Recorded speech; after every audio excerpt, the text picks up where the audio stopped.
শেষ ওয়ানডের আগে কলম্বোতে অনুশীলন করেছে বাংলাদেশ দল। সেরাটা উজাড় করে দিতে পারলে লঙ্কানদের বিপক্ষে ওয়ানডে সিরিজ জয় সম্ভব বললেন হাথুরুসিংহে। স্পিনার হান্টের মাধ্যমে নতুন প্রতিভা খুঁজে বের করতে ব্যস্ত বিসিবি। নীতি নির্ধারকদের অবহেলার শিকার পরীক্ষিতরা। ইমার্জিং কাপে শ্বাসরুদ্ধকর ম্যাচে পাকিস্তানের সঙ্গে টাই করে গ্রুপ রানার্স আপ বাংলাদেশ। সেমিফাইনালে মুমিনুলের দলের প্রতিপক্ষ শ্রীলঙ্কা। এবং দ্বিতীয়বারের মতো পেছালো Bangabandhu gold cup football tournament. 18 December শুরু হয়ে চলবে 31 ডিসেম্বর পর্যন্ত।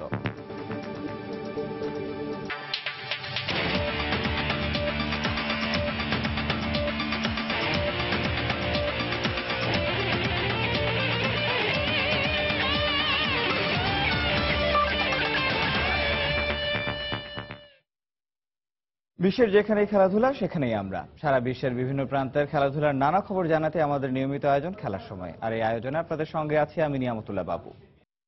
বাংলাদেশ শ্রীলঙ্কা ওয়ানডে সিরিজের খবর। তৃতীয় ওয়ানডের আগে কলম্বোতে প্রথম দিনের মতো অনুশীলন করল বাংলাদেশ জাতীয় ক্রিকেট দল। তবে প্রচন্ড গরমের কারণে সেরা একাদশের বেশিরভাগ ক্রিকেটার এদিন ছিলেন অনুপস্থিত। এদিকে অনুশীলনে কিছুটা ধীর মেজাজি থাকলেও কোচের বিশ্বাস যে ফর্মে রয়েছে টাইগাররা সেটা ধরে রাখতে পারলে সিরিজ বাংলাদেশই জিতবে। শ্রীলঙ্কা থেকে আল মামুনের ক্যামেরায় আরো জানাচ্ছেন হুমায়ুন কবির রোজ। কলম্বোতে শততম টেস্টে স্মরণীয় জয় দিয়ে শুরু। এরপর ওয়ানডেতেও বিজয়ের ঝান্ডা উড়িয়েছে বাংলাদেশ জাতীয় ক্রিকেট দল। ক্রিকেট আকাশে তাই রঙিন স্বপ্ন উকি দিচ্ছে লঙ্কানদের মাটিতে ইতিহাসে প্রথমবারের মতো ওয়ানডে সিরিজ জয়ের। যে মিশনকে সামনে রেখে অনুশীলন করলো টাইগাররা কলম্বোতে। অনুশীলনের মঞ্চে দেখা গেল ক্রিকেটারদের চোখে মুখে এখনো জয়ের ক্ষুধা প্রাণবন্ত, আর সেটাই ক্যাশ করতে চাইছেন কোচ হাথুরুসিংহে। ছেলেরা বর্তমানে দারুণ সময় পার করছে। জয়ের পর তাদের মাঝে আত্মবিশ্বাস কাজ করছে। দলের সবাই ফর্মে আছে, এটাই ধরে রাখতে হবে। শ্রীলঙ্কা ঘরের মাটিতে অনেক শক্তিশালী দল, কিন্তু আমরা আমাদের স্বাভাবিক ক্রিকেট খেললে সিরিজ আমাদের কাছেই থাকবে। কিন্তু শ্রীলঙ্কা ক্রিকেট দল ছাড়াও অদৃশ্য প্রতিপক্ষ বাংলাদেশের প্রচন্ড গরম। বাতাসের আর্দ্রতাও খুব কম, ঘন্টায় বেগ মাত্র 1.5 থেকে 2 কিলোমিটার। তাই কিনা অনুশীলনে একাদশের নিয়মিত মুখ মুশফিক, মুস্তাফিজ, সৌম্য ছাড়া বাকিরা এদিন থেকেছেন হোটেলে। সবাইকে যে প্রতিদিন অনুশীলন করতে হবে এটা আমি প্রয়োজন মনে করি না, কারণ ওরা অনেক ক্রিকেট খেলছে। তাছাড়া আজ বেশ গরমও পড়েছে, তাই বিশ্রাম নিলে ওদের জন্যই বরং ভালো হবে। ইনডোরের পর চোখ পড়ল সিঙ্গলিস স্পোর্টস ক্লাব মাঠের সেন্টার উইকেটে, যেখানে বোলিং কোচ কোটনি ওয়ালশ ব্যস্ত পেসারদের নিয়ে। যদিও দ্বিতীয় ওয়ানডেতে পেসাররা ছিলেন বেশ ব্যয়বহুল, তাই কিনা আলাদা ক্লাসে মুস্তাফিজ, রুবেলরা। দেখুন, ডাম্বুলার উইকেট ব্যাটিং স্বর্গীয়, তারপরও পেসাররা ভালো করেছে। বিশেষ করে তাসকিনের হ্যাট্রিকের কথা বলবো। তবে শেষ 10 ওভারে আমাদের নিয়ন্ত্রণ ছিল না। আশা করছি পরের ম্যাচে এমনটা হবে না। শনিবার অঘোষিত ফাইনালে লঙ্কানদের মুখোমুখি হবে বাংলাদেশ জাতীয় ক্রিকেট দল।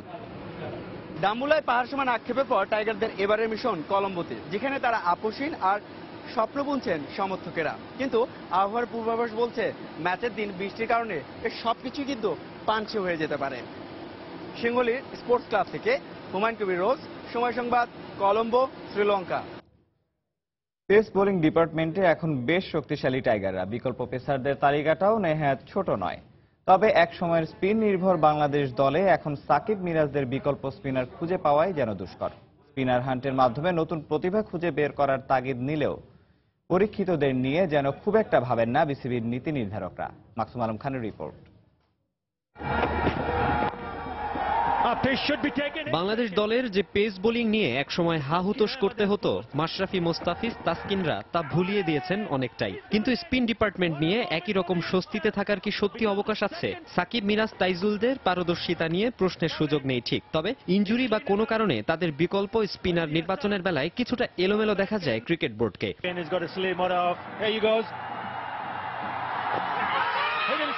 কবছর আগেও বাংলাদেশ দলের বিপক্ষে মাঠে নামার আগে টাইগার স্পিনারদের মোকাবেলায় বাড়তি প্রস্তুতি নিয়ে আসতো প্রতিপক্ষ দলগুলো। ক্যারিয়ারের শুরুতে প্রশংসা কুড়ালেও এনামুল হক জুনিয়র, সোহরাওয়ার্দী শুভরাও জাতীয় দলে জায়গা ধরে রাখতে পারেননি। কখনো জুবায়ের হোসেন লিখন, কখনো সাকলাইন সজীব, কখনো বা তানভীর হায়দার, বিশেষায়িত স্পিনারদের সংক্ষিপ্ত কাতারে যেন থিতু হতে পারছেন না কেউই। প্রতিভাবান স্পিনারদের খোঁজে স্পিনার হান্টও চলেছে, কিন্তু প্রতিশ্রুতিশীলদের কথা যেন বেমালুম ভুলে গেছেন সবাই। কেমন আছেন সেই পরীক্ষিত স্পিনাররা? চেষ্টা করবো যে লেগিংসগুলো আছে ঠিক করে এবং ভালো মতো আবার ঢুকলে ভালো মতো ঢোকা টিভি চেষ্টা থাকবে এবার প্রিমিয়ার লিগটা মানে ভালো কিছু করা এবং আরো ভালো মতো প্রিপেড হওয়া। হার্ড ওয়ার্ক করতেছি আবার ওর বেটার পারফর্ম করার জন্য, যাতে করে আমরা আমাদের যদি সামনে সুযোগ আসে তাহলে আমরা ক্রিকেট বোর্ড বা আমাদের সিলেক্টর বা আমাদের যে কোচ যে জিনিসটা চাচ্ছে আমরা এক্স্যাক্টলি ওই জিনিসটা ডেলিভার করতে পারি। ন্যাশনাল টিমে ঢোকার পরে আসলে দুইটা সিরিজ খারাপ খেললেই কিন্তু আমাদের পিছনে আসলে অনেক কম্পিটিটর থাকে, সেজন্য এই উনি মানে যে খেলছে ও সেটেল হতে পারতেছে না, যা পিছনে আছে ও সেটেল হতে পারতেছে না। নিজেদের হারিয়ে খোঁজা এই স্পিনাররা যখন সুযোগের প্রতীক্ষায়, বিসিবি নীতি নির্ধারকরা তখন হাঁটেন একেবারেই ভিন্ন পথে। মুরলীধরনের মতো বলার কিন্তু আরেকটা আসেনি। আমরা কিন্তু শ্রীলঙ্কায় প্রচুর বলারের নাম বলতে পারবো না, স্পিনার যারা ম্যাচ উইনিং বোলার। শ্রীলঙ্কা কিন্তু অনেক ধরে টেস্ট ক্রিকেট খেলছে। সো আমাদের ক্ষেত্রে সেই একই জিনিস প্রযোজ্য। আমরা ওইভাবেই প্লেয়ার খুঁজছি এবং আমরা একটা স্তর পার হয়ে এখানে এসেছি, এমন একটা জায়গায় আমরা এসেছি এখানে আমাদের requirement is very very high. সদ্য সমাপ্ত ভারত অস্ট্রেলিয়া টেস্ট সিরিজের প্রথম ম্যাচটির কথা নিশ্চয়ই মনে আছে। পুনের স্পিন স্বর্গে অস্ট্রেলিয়ার স্পিনারদের সামনে অসহায় হয়ে পড়ে ভারত। অমন উইকেটে খেলতে হলে নিশ্চয়ই একাদশে স্পিনারের সংখ্যাটা বাড়াতে চাইবেন নীতি নির্ধারকরা। উইকেটের ধরন বা পরিস্থিতি বিবেচনায় স্কোয়াডে যদি কখনো বড়সড় পরিবর্তন আনতে হয়, সেটির জন্য কি প্রস্তুত বিসিবি?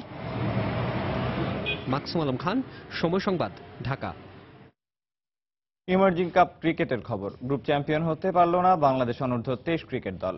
পাকিস্তানের বিপক্ষে গ্রুপের শেষ ম্যাচে ট্রাই করেছে স্বাগতিকরা। ফলে নেট রান রেটে পিছিয়ে থেকে বি গ্রুপে দ্বিতীয় অবস্থানে থেকে গ্রুপ পর্ব শেষ করেছে মুমিনুল হকের দল। 1 এপ্রিল আসরের প্রথম সেমিফাইনালে শ্রীলঙ্কার মুখোমুখি হবে বাংলাদেশ। শুরুতে হংকং, এরপর নেপাল। দু দলের বিপক্ষে টানা 2 ম্যাচে জয় তুলে সেমিফাইনাল নিশ্চিত হলেও বাংলাদেশের লক্ষ্য ছিল গ্রুপ চ্যাম্পিয়ন হওয়ার। আর সেই লক্ষ্যেই পাকিস্তানের বিপক্ষে গ্রুপের শেষ ম্যাচে মুখোমুখি হয় বাংলাদেশ অনূর্ধ্ব 23 ক্রিকেট দল। একই লক্ষ্য নিয়ে মাঠে নামে পাকিস্তানও। কক্সবাজারের শেখ কামাল আন্তর্জাতিক ক্রিকেট স্টেডিয়ামে টস ভাগ্যে জয়ী হয় পাকিস্তান। শুরুতে ব্যাটিংয়ের সিদ্ধান্তটাও তাদের, তবে টস ভাগ্যের মতো শুরুটা ভালো হয়নি পাকিস্তানের। দলীয় 35 রানে তারা হারায় টপ অর্ডারের 4 ব্যাটসম্যান। কিন্তু বাংলাদেশের বিপরীতে ঢাল হয়ে দাঁড়ান পাকিস্তানের তৃতীয় উইকেটে নামা হারিস সোহাইল। রিজওয়ান বারো ও আজম ব্যক্তিগত খাতায় 30 রান করে ফিরে গেলেও এক পাশ আগলে ব্যাট করে যান সোহাইল। দলীয় 134 রানে ব্যক্তিগত 63 রান তুলে সাজঘরে ফেরেন তিনি। এরপর হুসেইন তালাতের অপরাজিত 57 ও জাফর গহরের 22 রানে ভর করে 8 উইকেটে 233 রানের স্কোর নিয়ে মাঠ ছাড়ে পাকিস্তান অনূর্ধ্ব 23 দল। জবাবটা দিতে নেমে বাংলাদেশের শুরুটাও হয় বাজেভাবে। দলীয় 24 রানেই তারা হারায় সাইফ ও আজমিরকে। এরপর শান্তকে সঙ্গে নিয়ে জুটি করে রানের চাকা সচল রাখেন অধিনায়ক মুমিনুল। দুজনে মিলে রানের খাতায় যোগ করেন 63 রান। ব্যক্তিগত 30 রান নিয়ে তালাতের শিকার হন শান্ত, তবে অন্য পাশে নেতৃত্ব দেয়া মুমিনুল টিকে থাকেন অবিচল। আগের ম্যাচের সেঞ্চুরিয়ান নাসিরউদ্দিন মাত্র 6 রান করেই পথ ধরেন প্যাভিলিয়নের। এরপর মিঠুন মুমিনুলকে সঙ্গ দিয়েও খুব একটা সুবিধা করতে পারেনি। মুমিনুলের 75 ও মিঠুনের 53 রানের ইনিংসও জয় এনে দিতে পারেনি স্বাগতিকদের। শেষ দিকের টান উত্তেজনায় শেষ পর্যন্ত 8 উইকেটে পাকিস্তানের সমান 233 রানে থামে বাংলাদেশের ইনিংস। টাই হয় দু দলের ম্যাচ। ফলে পাকিস্তানের বিপক্ষে নেট রান রেটে পিছিয়ে থাকায় গ্রুপ চ্যাম্পিয়ন হওয়ার স্বপ্ন ভঙ্গ হয় বাংলাদেশের। এদিকে ম্যাচ টাই হওয়ায় অসন্তোষ প্রকাশ করলেন বাংলাদেশ অনূর্ধ্ব 23 দলের অধিনায়ক মুমিনুল। দিন শেষে যদি আপনি জিনিসটা যদি শেষ করতে না পারেন, অবশ্যই আর ম্যাচ যদি টাই হয় অথবা ম্যাচ যদি জিততে না পারেন, জিনিসটা ওই ইনিংসের কোনো দামই নাই। তো আমার কাছে যেটা মনে হয় যে এই জিনিসগুলো আরো ইমপ্রুভ করতে হবে আমাদের। আমার না, আমি তারপরে মিথুন ভাই যারা ছিল, সিনিয়র যারা ছিল, আমার কাছে যারা ছিল, ইভেন সাইফুদ্দিন, ওই জিনিসটা সবার এই জিনিসটা এইগুলা জিনিস শিখতে হবে। 1 এপ্রিল শ্রীলঙ্কার বিপক্ষে প্রথম সেমিফাইনালে লড়বে বাংলাদেশ। ফারজানা মুমু, সময় সংবাদ। ইমার্জিং এশিয়া কাপ ক্রিকেটের আরো খবর। গ্রুপ পর্বের শেষ ম্যাচে শক্তিশালী ভারতকে হারিয়ে সেমিফাইনালে উঠে এলো আফগানিস্তান। শুরুতে ব্যাট করতে নেমে নির্ধারিত 50 ওভারে 8 উইকেট হারিয়ে 242 রান সংগ্রহ করে ভারতীয় যুবারা। জবাবে 46 ওভার 3 বলে 2 উইকেট হাতে রেখে জয়ের বন্দরে পৌঁছে আফগানরা। এই ম্যাচে হেরে গ্রুপ পর্ব থেকেই বিদায় নিল ভারত।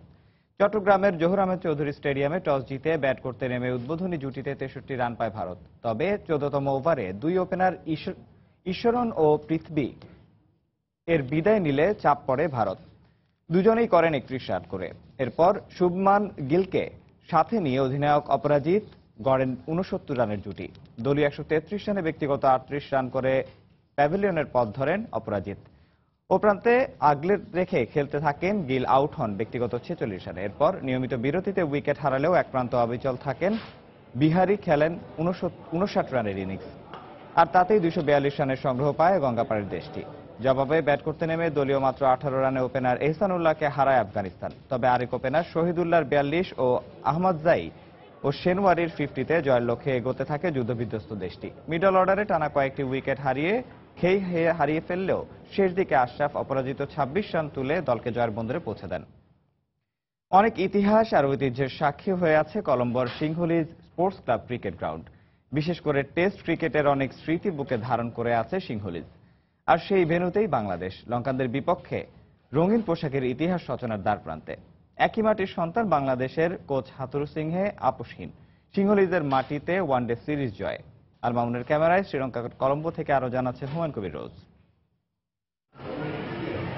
ক্রিকেটের অনেক কালের সাক্ষী এই সিংহলিজ স্পোর্টস ক্লাব। 117 বছরের পুরনো এই স্টেডিয়ামটি লঙ্কানদের হোম অফ ক্রিকেট। বিশেষ করে সাদা পোশাকের অনেক সাফল্যের গল্প এসেছে শ্রীলঙ্কা ক্রিকেট দলের। 38 টেস্টে 18টিতে জয়, 14টি ড্র আর হেরেছে মাত্র 6টি টেস্টে।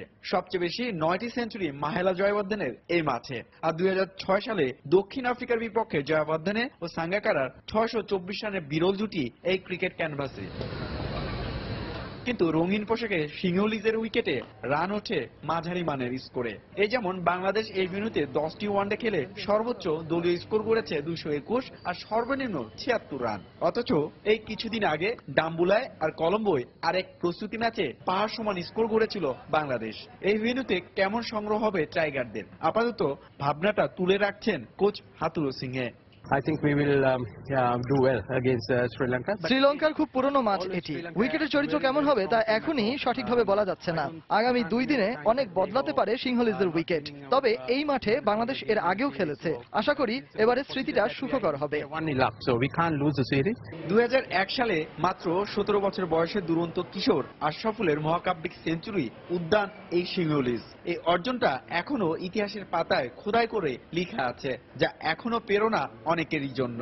এই মাঠটা কিন্তু আমাদের কাছে বিখ্যাত হয়ে আছে একটি কারণে। সেই কারণটা হলো 2001 সালে মোহাম্মদ আশরাফুল এখানে কিন্তু সেঞ্চুরি করেছিলেন।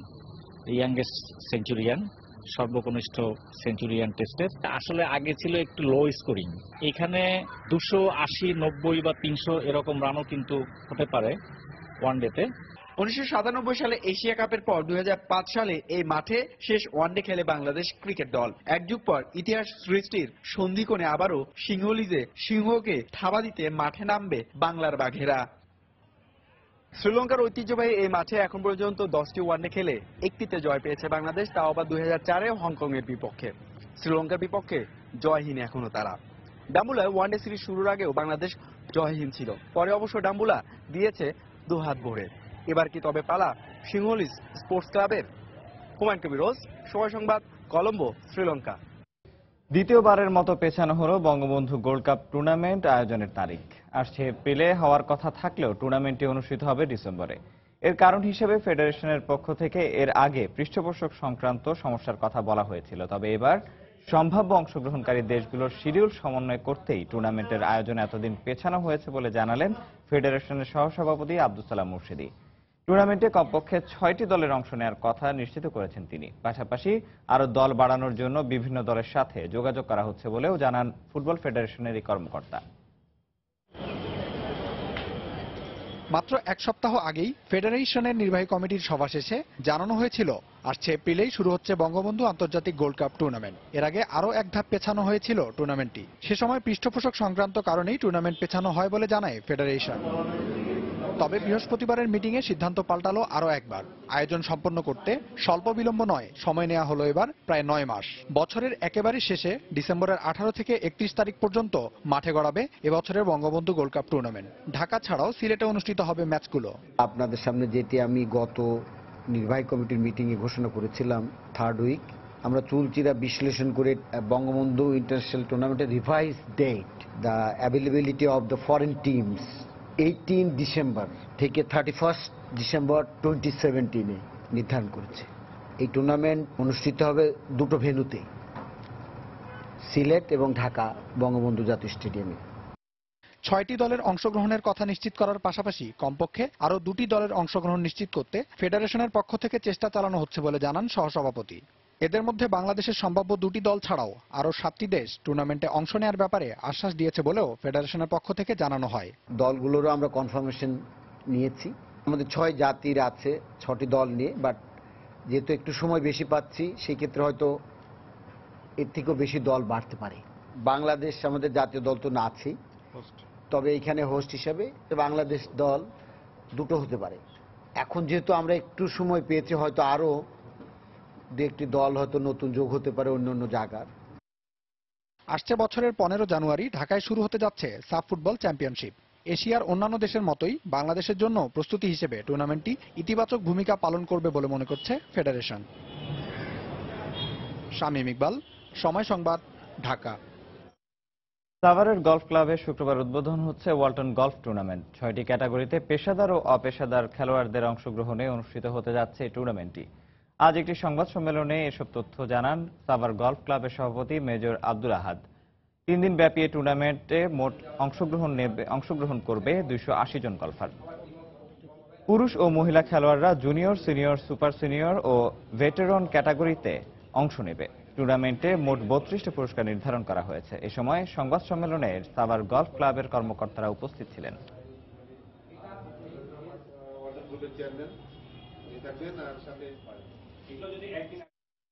খেলার সময় আরো থাকছে, মিয়ামি ওপেনের সেমিফাইনালে উঠেছেন রাফায়েল নাদাল। অ্যাঞ্জেলিক কেরবারকে বিদায় করে শীর্ষ 4-এ ভেনাস উইলিয়ামস।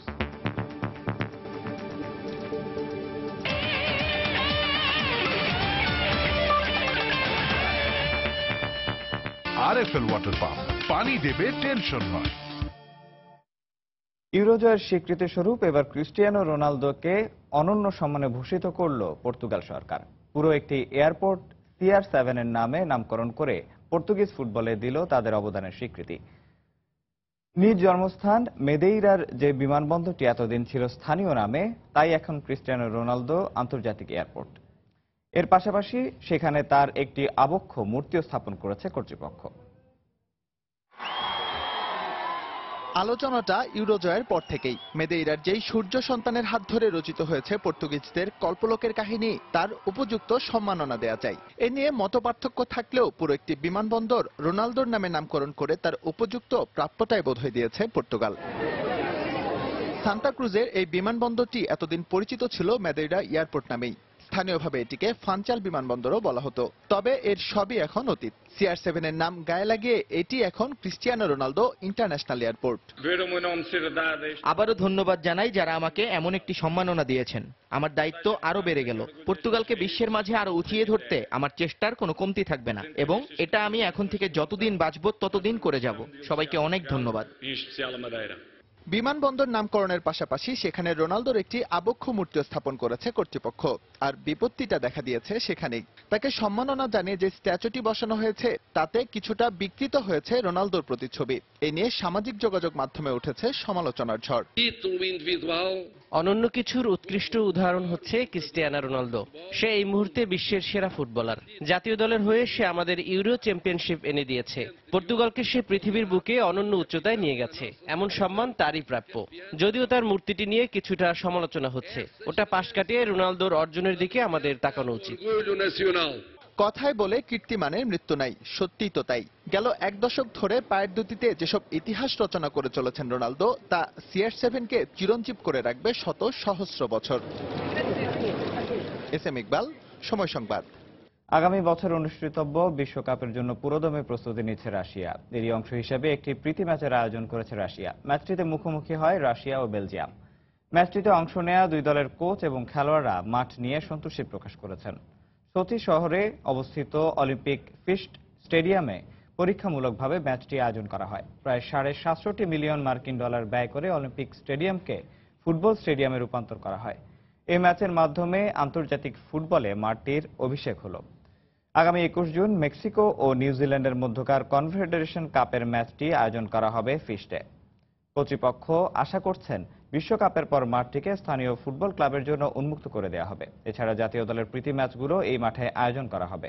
বেলজিয়ামের একজন খেলোয়াড় জানান, গেল 7 বছরে তার খেলা সেরা মাঠ ছিল এটি।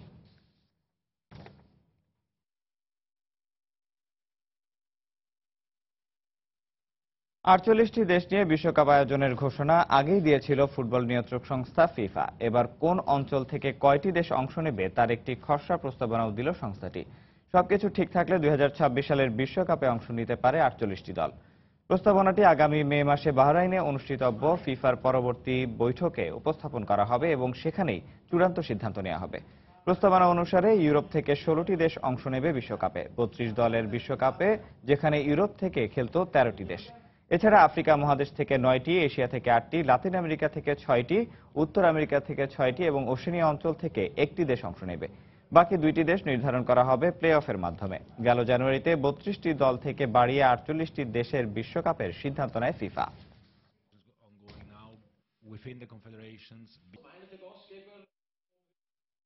জেপি ডুমিনির পর এবার আইপিএল থেকে ছিটকে পড়লেন আরেক Protea batsman Quinton de Kock. IPL এর 10ম আসরে দুজনের দিল্লি ডেয়ার ডেভিলসের হয়ে খেলার কথা ছিল। এদিকে তাদের অনুপস্থিতি দলের জন্য অপূরণীয় ক্ষতি বলে মন্তব্য করেছেন দলটির পরামর্শক রাহুল দ্রাবিড়। নিউজিল্যান্ডের বিপক্ষে চলমান সিরিজে ইনজুরিতে পড়ায় ক্রিকেটের জমকালো এই লিগ থেকে ছিটকে পড়লেন গেল আসরের অন্যতম সেরা ব্যাটসম্যান ডি কক। এর আগে ব্যক্তিগত কারণ দেখিয়ে নিজেকে সরিয়ে নেন ডুমিনি। তাদের অনুপস্থিতি দলকে ভোগাবে বলে মনে করছেন সাবেক ভারতীয় অধিনায়ক দ্রাবিড়। তবে তিনি আশা করছেন দলে থাকা অন্য 2 অলরাউন্ডার কোরে অ্যান্ডারসন ও অ্যাঞ্জেলো ম্যাথুস প্রত্যাশা পূরণ করবেন। এছাড়া আরেক বিদেশি স্যাম বিলিংসের উপরও আস্থা রাখছেন সাবেক অধিনায়ক। দর্শক, পোর্ট অফ স্পেনের কুইন্স পার্ক ওভালে 4 ম্যাচ সিরিজের দ্বিতীয় টি-20তে পাকিস্তানের মুখোমুখি হয়েছে ওয়েস্ট ইন্ডিজ। সিরিজে 1-0 এগিয়ে আছে পাকিস্তান। ম্যাচে পাকিস্তানের বিপক্ষে জয়ের জন্য 133 রানের টার্গেট এখন ব্যাট করছে ক্যারিবীয়রা। টেনসির সৌজন্যে চলুন দেখে আসি সরাসরি সেই ম্যাচের কিছু মুহূর্ত। West Indies stealing the match in the final over from England.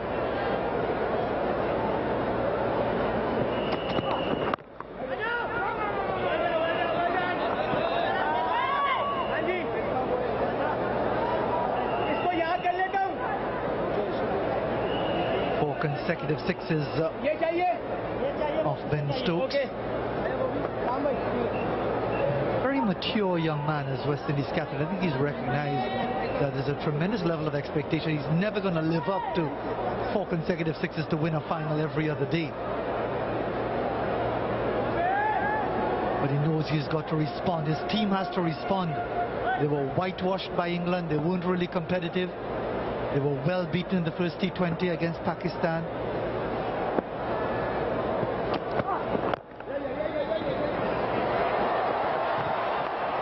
Another collision. This time an injury.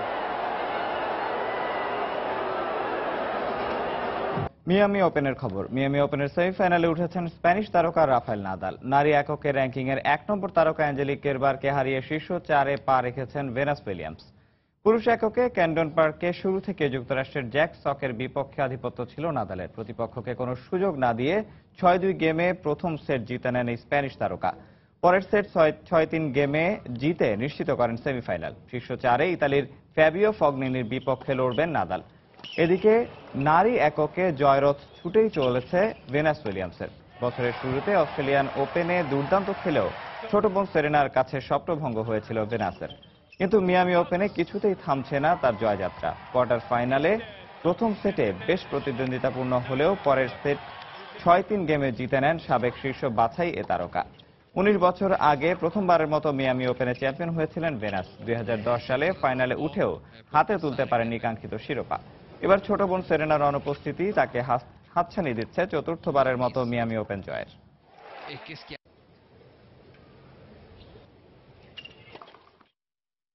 এদিকে শীর্ষ 8-এ হোঁচট খেলেন জাপানের কেই নিশিকোরি। কোয়ার্টার ফাইনালে ইতালির ফ্যাবিও ফগনিনির কাছে হেরে গেছেন এ তারকা। মিয়ামি ওপেনের শুরু থেকে দুর্দান্ত পারফর্ম করেছেন জাপানের কেই নিশিকোরি। তাকে ঘিরে সমর্থকদের প্রত্যাশাও বেড়ে গিয়েছিল কয়েক গুণ। কিন্তু শীর্ষ 8-এই তাকে থামিয়ে দিলেন ইতালির ফ্যাবিও ফগনিনি। আসরের আগে 40তম বাছাই এ তারকাকে নিয়ে তেমন কোনো আলোচনাই ছিল না। কিন্তু সেই ফগনিনি চলে এলেন আলোচনার কাতারে। কোয়ার্টার ফাইনালে প্রথম সেটে সরাসরি 6-4 গেমে জয়ের পর দ্বিতীয় সেটেও দাপটের সঙ্গে 6-2 গেমে জিতে সেমিফাইনালে পা রাখেন ফগনিনি।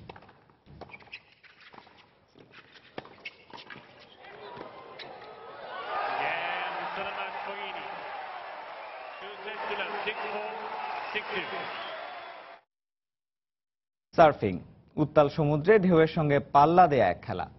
প্রতিযোগী থেকে শুরু করে দর্শনার্থী সবাই শিহরিত হয় খেলাটির দুঃসাহসিকতার কাছে। সপ্তদশ শতকের শেষের দিকে গোড়াপত্তন হওয়া সার্ফিং শুরুতে শুধুমাত্র শৌখিনদের খেলা হলেও এখন তা বিস্তৃত গোটা বিশ্ব জুড়ে। দর্শক, ব্যতিক্রমী এই খেলাটি নিয়েই থাকছে আমাদের এবারের প্রতিবেদন। উত্তাল সমুদ্র, পাহাড় সম ঢেউ, হৃদয়ে কাঁপন জাগন এমন পরিস্থিতি হয়তো এড়িয়েই যেতে চাইবেন যে কেউই। কিন্তু এখানেই ব্যতিক্রম সার্ফাররা। মৃত্যুকে আলিঙ্গন করে সমুদ্রের বিশাল জলরাশিতেই যেন তাদের উন্মুক্ত বিচরণ। সার্ফার আর সমুদ্রের এই ঢেউয়ের প্রতিযোগিতাটা অনেকটা ইঁদুর বিড়ালের লড়াইয়ের মতো, যেখানে স্রোতকে কাজে লাগিয়ে দ্রুত বেগে ছুটে চলেন সার্ফাররা। আবার অনেক সময় ঘটে উল্টো ঘটনাও। ঢেউয়ের প্রচন্ড তোড়ে ছিটকে পড়ে সার্ফিং বোর্ড, একই সঙ্গে সার্ফারও। এটি অসাধারণ। বলতে গেলে আমাদের মাঝে একটা লুকোচুরি চলে, যাতে কখনো আমাকে পরাস্ত হতে হয়। তারপরও আমি বলবো সমুদ্রকে বশে আনতে পেরেছি। সত্যি অসম্ভব রোমাঞ্চকর একটি খেলা। ঢেউ যত বড় হয়, সার্ফিং এর রোমাঞ্চটাও তার সাথে বাড়ে পাল্লা দিয়ে। কখনো মনে হয় বিশালাকার ঢেউয়ে এই বুঝি প্রাণটাই গেল সার্ফারের। কিন্তু শারীরিক কষ্টতে পরক্ষণেই পরাস্ত দৈত্যাকৃতির ঢেউ। সার্ফিং এ রোমাঞ্চ আছে, তবে তা আমার মনের মধ্যে অনেক সময় ভীতির সঞ্চারও করে। আমি সাধারণত 5 থেকে 6 ফুট ঢেউয়ে সার্ফিং করে অভ্যস্ত, তবে মাঝে মধ্যে আমাকে 8 থেকে 9 ফুট ঢেউ সামলাতে হয়। তখন মনে হয় অঘরেই বুঝি এবার প্রাণটা যাবে। সাধারণত 5টি ক্যাটাগরিতে হয় সার্ফিং প্রতিযোগিতা। শুরুতে এটি শুধুমাত্র শৌখিন সার্ফারদের জন্য আয়োজন করা হলেও সাম্প্রতিক সময়ে খেলাটির ওয়ার্ল্ড চ্যাম্পিয়নশিপও হয়ে থাকে। এস এম ইকবাল, সময় সংবাদ। খেলার সময় শীর্ষ সংবাদগুলো জানিয়ে দিব আরেকবার। শেষ ওয়ানডের আগে কলম্বোতে অনুশীলন করেছে বাংলাদেশ দল। সেরাটা উজাড় করে দিতে পারলে লঙ্কানদের বিপক্ষে ওয়ানডে সিরিজ জয় সম্ভব, বললেন হাথুরু সিংহে। স্পিনার হান্টের মাধ্যমে নতুন প্রতিভা খুঁজে বের করতে ব্যস্ত বিসিবি। নীতি নির্ধারকদের অবহেলার শিকার পরীক্ষিতরা। ইমার্জিং কাপে শ্বাসরুদ্ধকর ম্যাচে পাকিস্তানের সঙ্গে টাই করে গ্রুপ রানার্স আপ বাংলাদেশ। সেমিফাইনালে মুমিনুলের দলের প্রতিপক্ষ শ্রীলঙ্কা। এবং দ্বিতীয়বারের মতো পেছালো Bangabandhu gold cup football tournament. 18 December শুরু হয়ে চলবে 31 ডিসেম্বর পর্যন্ত।